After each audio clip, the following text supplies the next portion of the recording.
আমার ফাঁসি যেন হয় স্যার। কিভাবে বললো? বালুর চাপা দিয়ে স্যার। সে পরকে লিখতে ছিল, আমি সেটা মেনে নিতে পারিনি। বালুর চাপা দিয়ে স্যার, তার ঘন্টা 2 আগে স্যার। জি স্যার, আমি মেরে স্যার ত্রিপুল লাইনে ফোন দিচ্ছি। আমার তার ছিঁড়ে গেছে স্যার, স্যার ওর তার আমি রয়েছি এই মুহূর্তে গাজীপুরের কাশিমপুরের। আজকের যে বিষয়টা একটু মর্মান্তিক একটা বিষয়, সেটি হচ্ছে স্বামী স্ত্রীকে বালিশ চাপা দিয়ে হত্যা করার পর ট্রিপল লাইনে ফোন দিয়ে পুলিশ এনেছেন।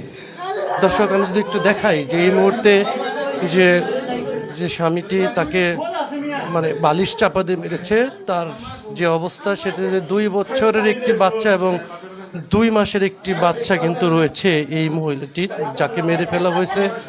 আমি কথা বলেছিলাম যে কেন মারা হলো, তিনি আমাকে বলেছিলেন যে পরক্রিয়া।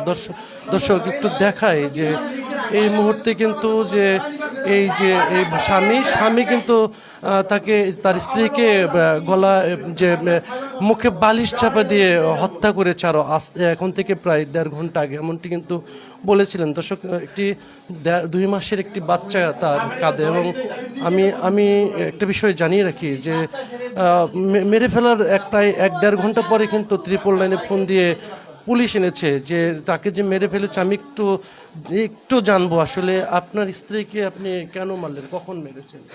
স্যার, তার কোনো দোষ নেই, সে একটু ভালো মানুষ ছিল, আমি তাকে মেরে ফেলছি। তার মরদ দেয় আমি, তার মরদ দেয় কেউ নয়।